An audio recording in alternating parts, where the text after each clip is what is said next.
Hey guys, so what do we have in front of us here? Yep, it's the Ontario Rat 2 Special Edition in D2 steel with carbon fiber handles. Now this came out, it was a special run for, I think, what was it, Cutlery Center maybe? Yeah, it's eluding me right now. But it was a special run for one vendor where Ontario made this with D2 steel and the carbon fiber handles. And they actually put it out the first run for $38, which is astounding. Just what a price. But they only released like a couple hundred. But I guess the response was so overwhelming they decided to make a second batch. And I was able to get one of these on the second batch. And price has gone up, of course. It was like $52. But at that price, I still think this is an amazing deal for a knife. What a nice, if you're looking for a way to get into a really good knife on a budget, here you go, $50 and you're getting a heirloom quality knife.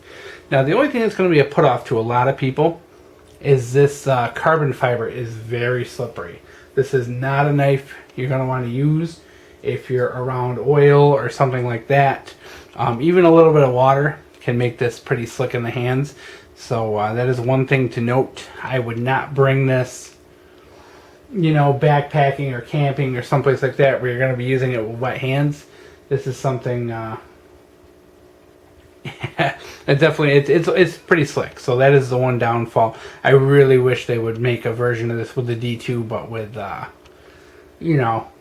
plain like FRN handles or G10 or something like that. But yep, so deployment is a little tough. This thing's actually pretty tight.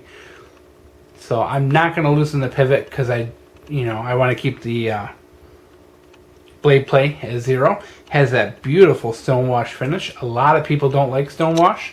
I think you're crazy. I love stonewash finish on knives. I just think it's fantastic. Now the Rat 2, it's a super famous knife. It's it's been around a while. It's really done its work. And now here we are with a D2. So I put this thing to the test, guys, and I had to know, is it going to be worth it? So what I've been doing is kind of a test for knives lately, is to see how many linear feet of cardboard it can cut. So what I do is basically cut cardboard into 1 foot sections, and then make about 1/2 inch slices of that 1 foot. And in the end, I can count up all those slices of cardboard and tell you how many linear feet of cardboard. So this thing, of course, came just laser sharp out of the box. So what I did was I dulled this thing up, through normal use, sharpened it, and then put it to work. So I was able to get 70 feet of linear feet of cardboard cut before this thing lost its hair shaving edge, which is pretty good because a lot of the knives I've tested end up between 20 and 50. So this thing actually has some really good performance out of it. Resharpening, D2 is a bear to resharpen, guys. I tell you, it probably took about ½ hour to get the edge back after that. And so I ended up just kind of touching it up with my super fine diamond stone and then stropping from there. And it still took about ½ an hour, It's D2 is just, whew.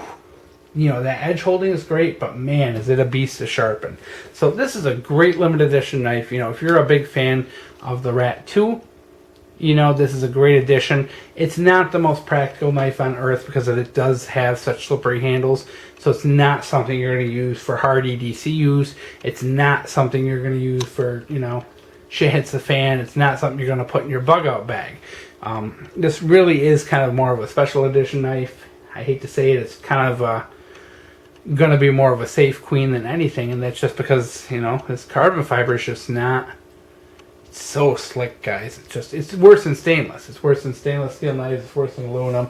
Just super slippery. But overall, guys, great little knife. If you really want to get into D2 steel on a budget, this is a great way to go.